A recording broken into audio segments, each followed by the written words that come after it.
Agora a gente vai conversar com o consultor de negócios digitais, Vini de Oliveira. Agora sim, né? Sobre as profissões em alta na era da indústria 4.0. E aí, Vini, quanto tempo, cheio de barba, cabelo grande, tá com um novo visual em plena pandemia ainda, né? Tudo bem, meu amigo? Tudo. Saudade de você, viu, Gerardo? Muito bom, muito legal ter você aqui com a gente mais uma vez. Olha só, me fala, é verdade que quem nasce hoje ainda não existe a profissão que poderá abraçar lá no futuro? Eu converso isso com meu filho direto. Tem 6 anos de idade, provavelmente ele vai viver um mundo aí de novas profissões que ainda a gente não está discutindo. A tecnologia está mudando demais o cenário das empresas e da relação humana entre as pessoas. Então, o que acaba acontecendo é que essas relações elas estão mudando drasticamente. Então, muito provavelmente, ele terá profissões ainda que a gente não está nem discutindo. Você sabe que a pandemia agilizou um processo, na minha opinião, que ainda existiu muitas resistências, muitos freios, mas ela empurrou todo mundo para a tecnologia, né? Não tem como não estar hoje dentro de plataformas que mostram que é o caminho realmente. Agora me fala uma coisa, que profissões são as que você acha que daqui a um tempinho não existirão mais? Gerardo, o que está acontecendo muito é que muitos empreendedores eles estavam meio que empurrando com a barriga um cenário que já estava sendo desenhado, né? Eu falo isso no meu livro, que essa aceleração que houve no mundo durante a pandemia, ela já vinha sendo anunciada há pelo menos 10 anos, né? Com a chegada da indústria 4.0. E aí, muita gente se diz que foi pego de surpresa, mas na realidade não aconteceu isso. Não tem como a gente fugir da tecnologia hoje em dia. Então, quanto mais humano nós formos, mais a gente vai se diferenciar, porque a tecnologia ela será uma base, mas ela não é diferenciação. A tecnologia é comum a todos. O grande diferencial é você usar a cabeça e o seu coração nesse momento. Esse é o diferencial mesmo, né? Que aí personaliza, que aí busca a criatividade e tenta encontrar outros caminhos. Bom. Exatamente, porque o que acaba acontecendo muitas pessoas elas estão com preguiça de pensar. Então, quando você se volta apenas à automatização, a processos repetitivos, os robôs conseguem fazer isso muito melhor do que nós humanos. Então, por exemplo, o dirigir um carro, ele é muito mais simples de ser dirigido por um robô do que por um humano. Ele vai dirigir com muito maior excelência do que a gente. Isso. Então não precisa ter um motorista hoje num ônibus ou num carro ou num caminhão. A gente pode botar um robô lá. Só que, diante disso, vai gerar um monte de problema na sociedade, que essas pessoas que ocupam essas vagas, elas precisam ser recolocadas em algum outro lugar. Só que aí, por outro lado, as pessoas não estão querendo se qualificar mais. Elas não estão querendo mais pensar. E elas vão começar sendo escanteadas desse mercado. Aí não vai ter querer, né? Vai ter que ser mesmo, né? Porque você veja na comunicação.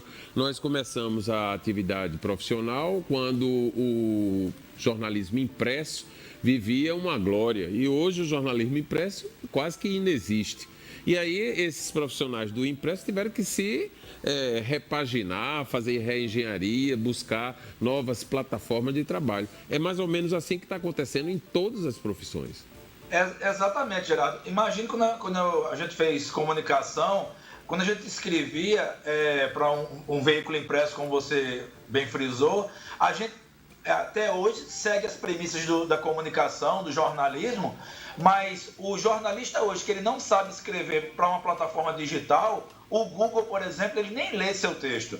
Então, hoje em dia, existe, diria, uma fórmula matemática para que você consiga escrever e essa escrita seja otimizada para que o Google consiga entender. Se você não se adaptar a isso, você já está fora do mercado da comunicação.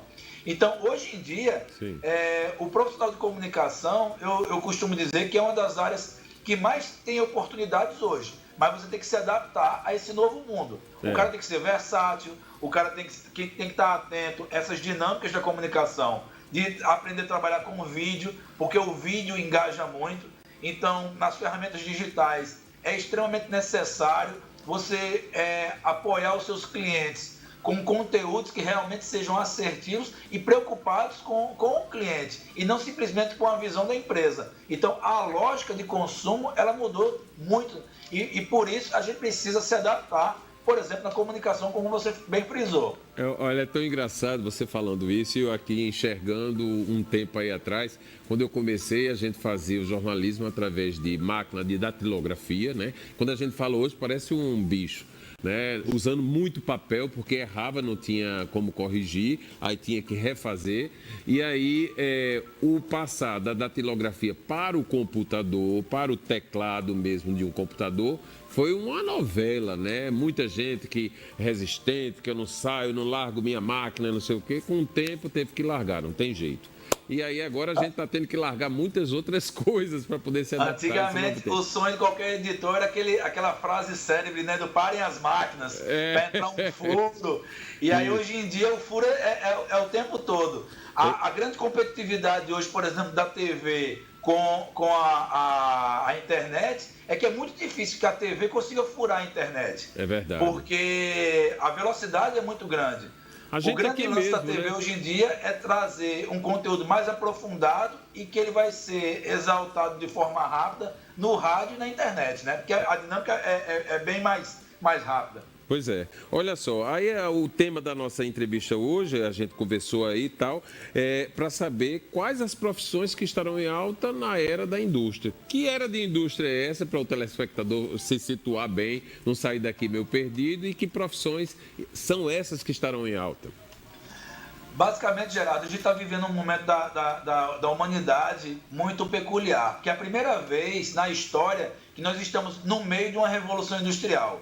Do mesmo jeito que existiu uma revolução agrícola milhares de anos atrás, a primeira, a segunda e a terceira revolução industrial, agora nós estamos na quarta, que é a era da velocidade da tecnologia, da automação e da inteligência das relações com essas tecnologias. O robô do passado, que ele era simplesmente um operacional, hoje ele é inteligente. E várias outras tecnologias que estão para apoiar. Então, na indústria 4.0, esse novo momento da sociedade está exigindo da gente que a gente se diferencie nessa base humana. Por quê? Profissões como psicologia vão crescer demais durante esse novo momento da sociedade. Por quê? Veja a quantidade de problemas e relações que surgiram durante essa pandemia, nesses 9 meses que nós estamos vivendo aí, num novo formato de sociedade. Sim. A gente está, muito provavelmente, num outro momento, eu estaria aí no estúdio com você, conversando. Hoje em dia, eu estou na minha casa, daqui a um mês eu estarei em Portugal, e a gente vai poder ter esse mesmo nível de conversa, com a mesma dinâmica, do outro lado do oceano, que antigamente seria um pouco mais complicado. Uhum. Hoje em dia, essas profissões com base humana, elas vão ser muito mais sobressaídas, e o que é importante é que as pessoas realmente parem para pensar que é o melhor momento da história para que você consiga se ressignificar, encontrar novos processos, novos posicionamentos para que você se destaque pelo seu lado e não pela exaltação de máquinas, que é o que as pessoas estão pensando que o desenvolvimento vai ser nessa área, e na realidade não é. Você tocou em outro ponto muito interessante com relação a você estar em casa, eu estar no estúdio, e a gente está fazendo um programa que está chegando para o mundo, né? Antigamente não, até pouco tempo atrás, já se podia fazer isso, mas não se fazia com tanta insistência ou assiduidade. Precisava se fazer presencial. E é esse lado do presencial com o AD, que a gente está vivendo conflitos em muitos setores, porque tem os resistentes e tem os que estão dentro do que o mundo está, para onde o mundo está caminhando. Então, o que você está falando aí, a gente vai, já você vai estar em Portugal e de repente eu não vou nem estar aqui, eu vou estar no Alasca, e de lá eu converso com você e o paraibano vai estar todo por dentro aí do que está acontecendo no mundo. É como eu falo no subtítulo do meu livro, Gerardo, o mundo não gira ao contrário. Por mais que a gente queira relutar com certas transformações, elas estão aí aos nossos olhos, estão ao nosso redor, e a gente não tem como mudar isso. Uhum. Então a gente precisa se adaptar e entender que esse mundo ele está se desenvolvendo muito para melhor. Hoje em dia a sociedade ela está muito melhor, a longevidade está muito maior, as pessoas vivem mais, hoje nós temos maior qualidade de vida.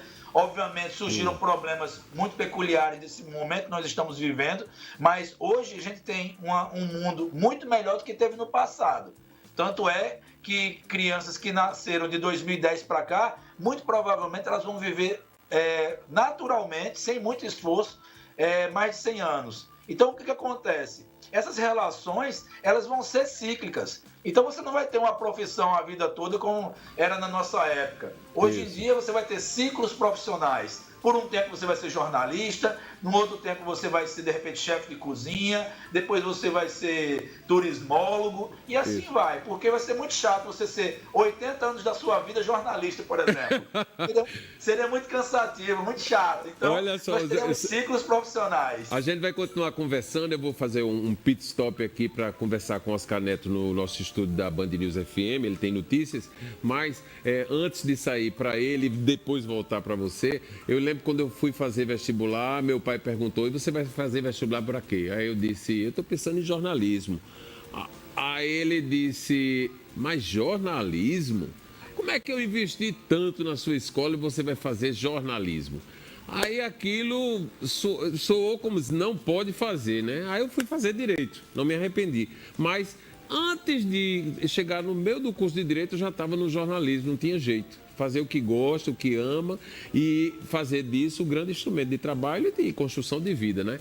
Mas a gente vai voltar a conversar já. Eu deixei isso aqui para poder a gente voltar ao tema quando nós retornarmos do assunto, tá certo? Ok. Já, só um instante. Olha, a gente está de volta para conversar um pouco mais com Vini de Oliveira sobre as profissões em alta na era da indústria 4.0. Vini, na saída aqui para conversar com o Oscar e antes do intervalo, eu falei de uma experiência pessoal com meu pai que reprovava a minha decisão de fazer jornalismo. Fiz direito, voltei para o jornalismo.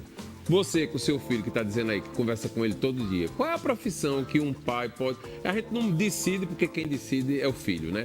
Mas a gente tenta conduzir porque pai quer sempre enxergar o que o filho pode fazer para ganhar mais, para viver mais feliz. Qual era a profissão que você talvez não recomendasse, não é a que ele deveria fazer? Dizer, não, essa daí não tem futuro não, meu filho. Como é? Eu recebo muito essa pergunta nas redes sociais, viu, Gerardo? Na realidade, duas. O que eu vou ser quando crescer e o que dá dinheiro hoje na internet. Então, perguntas básicas. Duas perguntas recorrentes hoje em dia. Isso. O que eu posso dizer para o meu filho hoje, com 6 anos, tenha algo que te faça feliz.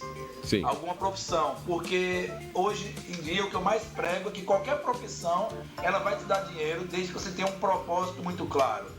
E aí, a partir desse propósito, você vai conseguir trabalhar e buscar algo com muita felicidade. Uhum. É muito difícil hoje, se você de repente se propõe a fazer um concurso público, ser médico, engenheiro, advogado, simplesmente por uma remuneração que é dita uma remuneração boa. Será que isso te faz feliz? Isso te alegra o coração? Antes de qualquer coisa, a gente vive num mundo hoje de muita pressão, de muita intensidade.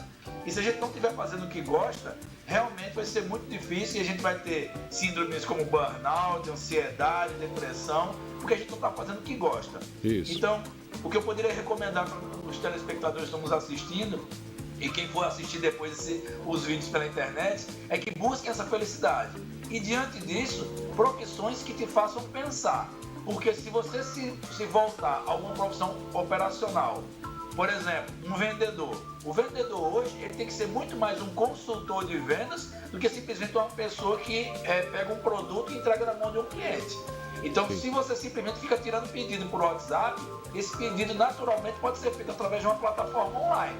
Agora, se você ajuda o teu cliente com aquele produto, ele tem uma melhor performance. Se você vende para uma empresa e você ajuda, se você ensina essa empresa, por exemplo, a vender, você vai ter uma conquista, um relacionamento muito mais próspero e ambos vão ganhar.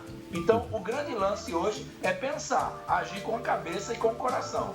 Olha, houve um tempo que os pais e os filhos sempre analisavam o futuro de uma profissão com uma recomendação: só dá certo se for médico, engenheiro ou advogado. Não é mais assim, ou é? Não, com certeza não. Assim, todas as profissões hoje me perguntam: você acha que eu tenho que ensinar meu filho robótica? Tenho que ensinar meu filho programação, ser desenvolvedor de jogos, ser youtuber, ser streamer? Enfim, olha, o que eu posso dizer para as pessoas, se a gente for pensar no ponto atual, a gente já vai estar atrasado. Porque meu filho hoje com 6 anos, quando ele tiver com seus 15, 18 anos, as profissões de hoje provavelmente já vão ter sido alteradas. Quais são as tendências? Profissões ligadas à computação que façam análise de dados, porque o petróleo do século XXI são os dados. Sim. Então, as empresas hoje precisam tomar decisão a partir de informação colhida. Então, por exemplo, alguma tendência de negócio nessa área. Nas áreas ligadas à saúde, como você utilizar a tecnologia para melhorar os seus diagnósticos. Isso é uma tendência interessante. No agronegócio, hoje em dia, cada vez mais, as plataformas digitais, drones, robôs estão ajudando a melhoria da produção agrícola. Então, em toda a área, a tecnologia ela é meio e não fim para que essas profissões, essas áreas cresçam. Porque tem eu estou falando isso porque a gente hoje enxerga no Dr. Google, né? Solução para tudo das pessoas que não querem procurar os profissionais mesmo, né? Vai lá e diz assim, tô com dor de cabeça. Aí vai lá, dor de cabeça, o que tomar, o que fazer. Aí aparece um monte de coisa e tem pessoas que se medicam através disso aí, né? Mas isso não quer dizer que vai substituir o médico, não tem como, né? O médico vai existir. Mas o advogado, por exemplo, existem hoje, você entra nos sites e eu queria uma petição para solicitar isso ou aquilo. Aí tem lá a petição, a pessoa já chega com a petição. Como é que é isso? Isso, de certa forma, ajuda, mas também complica, né? Porque fica um monte de gente doida aí se achando. Em todas as áreas, Geraldo, hoje o consumidor ele é muito mais preparado. Do mesmo jeito que você vai comprar hoje um tênis ou um computador, você faz uma pesquisa prévia na internet, hoje você já dá uma busca no Google por uma questão de saúde, uma questão na área do direito, por exemplo. Sim. Hoje em dia os advogados têm plataformas, por exemplo, que eles conseguem fazer análise preditiva para saber se aquela causa ela tem uma chance maior ou menor de sucesso. Então eles podem fazer esse tipo de análise hoje através de inteligência artificial. São coisas que estão acontecendo aí e que, se você souber utilizar com inteligência, você vai se destacando e melhorando sua performance. A contabilidade hoje ela é muito mais simples porque as empresas hoje são parceiras dos escritórios de contabilidade.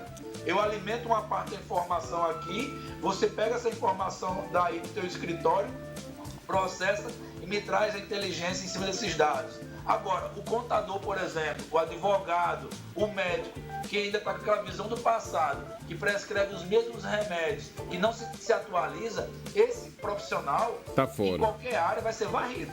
Me fala uma coisa, antes da pandemia, nós conversamos aqui mesmo no programa, você estava todo acelerado para ir embora para Portugal. A pandemia chegou, você não foi, pelo jeito. Vai para Portugal ainda? Tô viajando agora dia 28/12, né? Daqui a 20 e poucos dias. Atrasou o visto e o cenário todo lá na Europa tá apertando de novo o cerco, né? Eu espero conseguir viajar agora no dia 28. O doutorado já tá encaminhando lá. Eu tô assistindo aula online de algumas disciplinas, mas tô super motivado com esse projeto aí, que eu espero que vai ser um projeto que vai ajudar empreendedores aí pelo mundo todo. Estou muito motivado com esse convite da Universidade de Lisboa e eu espero que de lá a gente continue contribuindo com o seu programa e com o nosso país aqui, porque eu amo demais o Brasil. Certamente vai acontecer. Quer dizer que você começa 2021 em solo português. Exatamente, tomando um bom vinho. E um bom bacalhau, né? Olha só, eu quero desejar a você sucesso grande, que você chegue em Portugal, se ambiente rapidamente, você é um cara muito simpático e certamente vai encontrar esse caminho por lá e que esteja sempre sintonizado com a gente, sim, para trazer a boa e importante informação para o nosso estado. Eu agradeço demais, Geraldo, seu carinho. Você sabe que é um cara que eu admiro demais e sempre que você precisar, estou a seu dispor, viu, amigo? Muito obrigado, querido. Boa sorte, viu? Tchau, tchau. Feliz ano novo, né? Feliz ano novo lá em Portugal. Para nós todos. Abraço. De mais tranquilidade e paz. Isso, muito mais. Então,